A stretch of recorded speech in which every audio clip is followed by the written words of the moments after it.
إن الله لا يغفر أن يشرك به ويغفر ما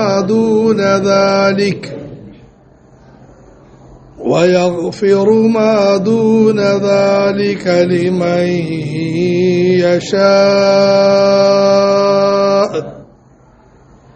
ومن يشرك بالله فقد ضل ضلالا بعيدا إن الله തീർച്ചയായും അല്ലാഹു لا يغفر أن يشرك به അല്ലാഹുവിനോട് പങ്കു ചേർക്കപ്പെടുന്നതിനെ മാപ്പ് ചെയ്യുന്നതല്ല ويغفر ما دون ذلك لمن يشاء അതല്ലാത്ത പാപങ്ങൾ അല്ലാഹു ഉദ്ദേശിക്കുന്നവർക്ക് പുറത്തു കൊടുക്കുന്നതാണ് ومن يشرك بالله ആരെങ്കിലും അല്ലാഹുവിനോട് പങ്കു ചേർത്താൽ فقد ضل ضلالا بعيدا അവൻ വ്യക്തമായ വഴി അവൻ വളരെ വിദൂരമായ വഴികെട്ടിരിക്കുന്നു. അല്ലാഹു സുബ്ഹാനഹു വ തആല ഈ ആയത്തിൽ ബഹുദൈവാരാധനയുടെ ഗൗരവത്തെപ്പറ്റിയാണ് അറിയിക്കുന്നത്. ബിശ്ർ എന്ന മുസ്ലിം നാമധാരി കപടവിശ്വാസി വലിയൊരു പാപം ചെയ്തു. ആ പാപത്തിന്റെ വിഷയത്തിൽ ഇസ്ലാമിന്റെ സുതാര്യമായ വീക്ഷണത്തിന്റെ അടിസ്ഥാനത്തിൽ അദ്ദേഹത്തെ കുറ്റക്കാരനായി പ്രഖ്യാപിക്കുകയും ശിക്ഷ നൽകാൻ തീരുമാനിക്കപ്പെടുകയും ചെയ്തപ്പോൾ അദ്ദേഹം മദീന മുനവ്വറയിൽ നിന്നും പലായനം ചെയ്ത് അവിടെ നിന്നും ഓടിപ്പോയി. പ്രകാശത്തിൽ നിന്നും ഇരുട്ടിലേക്ക് പോയി. അങ്ങനെ മക്കയിൽ ചെന്ന് മോശമായ കൂട്ടുകെട്ടുമായി ബന്ധപ്പെട്ട് അവസാനം ഈമാൻ തന്നെ നഷ്ടപ്പെടുന്ന അവസ്ഥയുണ്ടായിത്തീർന്നു. അള്ളാഹു നമ്മെ കാക്കുമാറാകട്ടെ. വളരെ സൂക്ഷിക്കേണ്ട ഒരു പ്രവണതയാണിത്. ഇന്നത്തെ കാലഘട്ടത്തിൽ ഇത് വളരെയധികം വർദ്ധിക്കുന്നു. ഭർത്താവുമായി വഴക്കുണ്ടാക്കും, അല്ലെങ്കിൽ ഭാര്യയുമായി വഴക്കുണ്ടാക്കും, ഏതെങ്കിലും സ്ഥാപനത്തിലുള്ള ആളുകളുമായി വഴക്കുണ്ടാക്കും. അതിനുശേഷം സ്ഥാപനത്തെയും ഭർത്താവിനെയും ഭാര്യയെയും കുടുംബത്തെയും കുറ്റം പറയുന്നു എന്ന് മാത്രമല്ല, പലപ്പോഴും ദീനിനെ തന്നെ ഉപേക്ഷിക്കുകയും ദീനിനെ പരിഹസിക്കുകയും ചെയ്യുന്ന അവസ്ഥയിലേക്ക് മാറിക്കൊണ്ടിരിക്കുന്നു. പ്രത്യേകിച്ച് അല്ലാഹുവിനോട് ദുആ ചെയ്യണം, പടച്ചവനെ ഞങ്ങളെ നീ സന്മാർഗത്തിൽ ഉറപ്പിച്ചു നിർത്തണമേ എന്ന് പ്രത്യേകം ദുആ ചെയ്യേണ്ട ഒരു കാലഘട്ടമാണ്. മനുഷ്യന്റെ മനസ്സ് പെട്ടെന്നാണ് മാറുന്നത്. മറ്റൊരു ഭാഷയിൽ പറഞ്ഞാൽ, ആരോടെങ്കിലുമുള്ള ദേഷ്യത്തിന്റെ പേരിൽ സ്വന്തം ആത്മാവിനെ നശിപ്പിക്കുകയാണ്. അദ്ദേഹം മോഷ്ടിച്ചു, എതിരായി തീരുമാനമുണ്ടായി. ആ തീരുമാനത്തിൽ വല്ല ബുദ്ധിമുട്ടും വന്നു. അത് പരിഹരിക്കാൻ എത്രയോ മാർഗമുണ്ട്. നേരെ ചൊവ്വേ മാപ്പ് ചോദിച്ചു, മിക്കവാറും മാപ്പാക്കും. റസൂലുള്ളാഹി സ്വല്ലല്ലാഹു അലൈഹി വസല്ലമയുടെ രണ്ട് സഹാബികൾ തമ്മിൽ വഴക്കുണ്ടാക്കി. ആ വഴക്കിനിടയിൽ ഒരാൾ മറ്റേയാളുടെ വായിൽ കൈയിട്ടു. അദ്ദേഹം ആഞ്ഞങ്ങ് കടിച്ചു. വേദനയെടുത്ത് കൈവലിച്ചു. കൈവലിച്ചപ്പോഴത്തേക്കും 4 പല്ലും കൂടെ കൂട്ടത്തിൽ തെറിച്ചു വന്നു. റസൂലുള്ളാഹി സ്വല്ലല്ലാഹു അലൈഹി വസല്ലമയുടെ അരികിൽ കേസായി. റസൂലുള്ളാഹി സ്വല്ലല്ലാഹു അലൈഹി വസല്ലം തങ്ങളോട് അദ്ദേഹം പറഞ്ഞു, ഇതുപോലെ എന്റെ പല്ല് ഇദ്ദേഹം പറിച്ചിരിക്കുകയാണ്. റസൂലുള്ളാഹി സ്വല്ലല്ലാഹു അലൈഹി വസല്ലം ചോദിച്ചു, കാള ചവയ്ക്കുന്നത് പോലെ ചവയ്ക്കാൻ വേണ്ടി അദ്ദേഹം കൈ നിന്റെ വായിൽ തന്നെ ഇട്ട് തരണോ? കൈ കടിച്ചു കഴിഞ്ഞാൽ കൈ വേദന എടുക്കും, ആ സമയത്ത് കൈ വലിക്കും. കൈ വലിക്കുമ്പോഴത്തേക്കും പല്ല് പോകാൻ പാടില്ല എന്ന് ചിന്തയുണ്ടെങ്കിൽ കടിക്കാതിരിക്കണം, അല്ലെങ്കിൽ വാ പൊളിച്ചു വെക്കണം. ഇതുപോലെ വേറൊരു സംഭവം വരികയുണ്ടായി. ഒരു സ്ത്രീ ഒരാളുടെ വായിൽ ഇടിച്ചു, പല്ല് തെറിച്ചുപോയി. റസൂലുള്ളാഹി സ്വല്ലല്ലാഹു അലൈഹി വസല്ലം വിധിച്ചു, പകരത്തിന് പകരം ചെയ്യണം, തിരിച്ചതുപോലെ ഇടിക്കണമെന്ന് പറഞ്ഞു. ഈ സമയത്ത് അവരുടെ ഒരു ബന്ധുവായ സഹാബി അനസ് റളിയല്ലാഹു തആല അൻഹു പറഞ്ഞു, അള്ളാഹുവിന്റെ ദൂതരെ, ഇത് എന്റെ കൊച്ചുമ്മയാണ്, അവരുടെ പല്ല് അത് പൊളിക്കപ്പെടാൻ പാടില്ല, ഞങ്ങൾക്ക് വലിയ വിഷമമുണ്ടാകും. അദ്ദേഹത്തിന്റെ ഈ വികാരം കണ്ടപ്പോൾ ഈ പല്ല് പറഞ്ഞുപോയ സഹാബി അവര് നഷ്ടപരിഹാരം കൊണ്ട് മാപ്പാക്കാൻ തയ്യാറായി.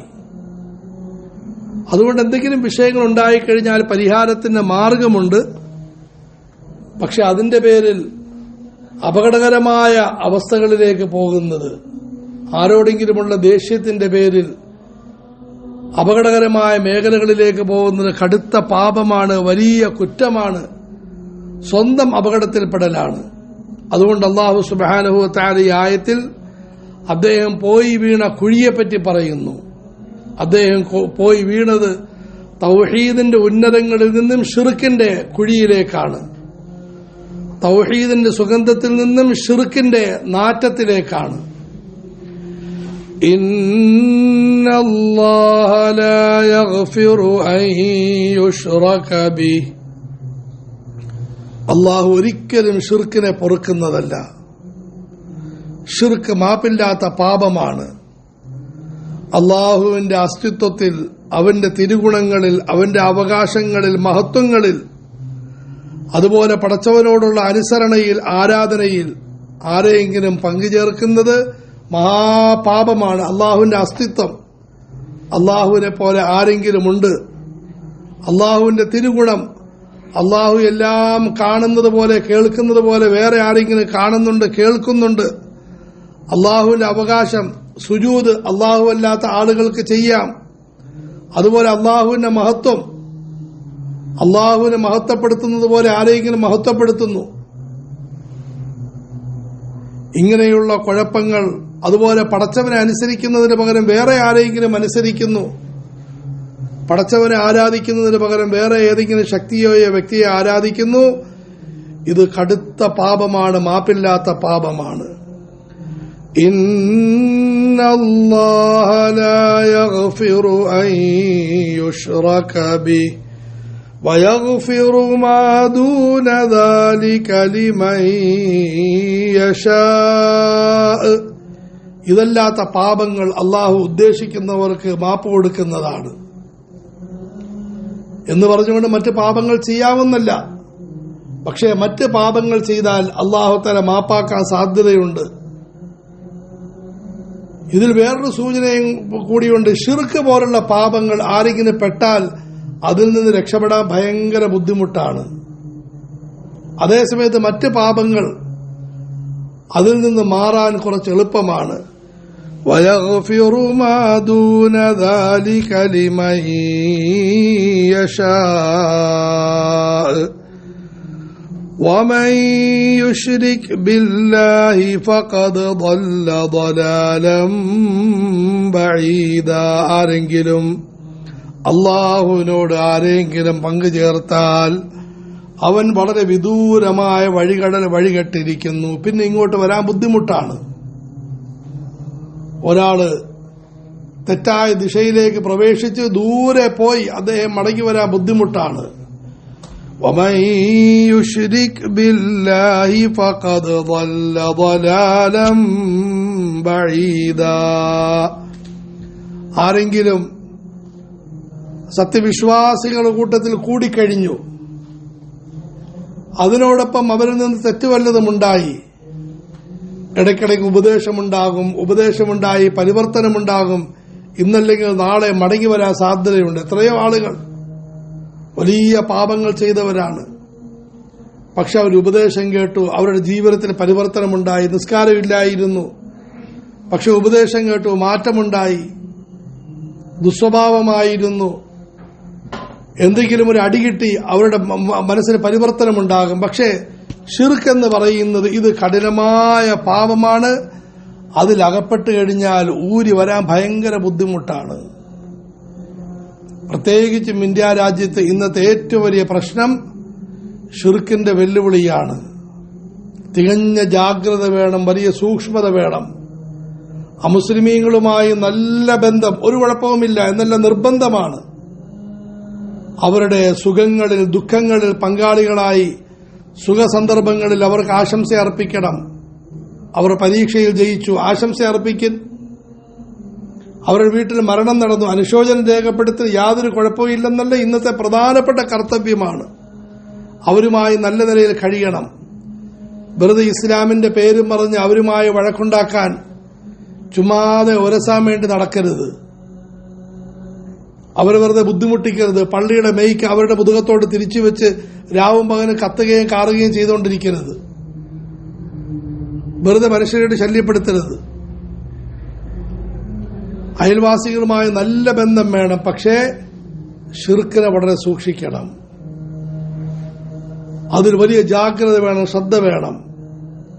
ഉദാഹരണം പറയുന്നുണ്ട്, നമുക്ക് വെട്ടത്തിന് ലൈറ്റ് ആവശ്യമാണ്, അതുപോലെ കാറ്റ് കിട്ടാൻ വേണ്ടി ഫാൻ ആവശ്യമാണ്, അതിന് ഫ്ലഗ് ആവശ്യമാണ്.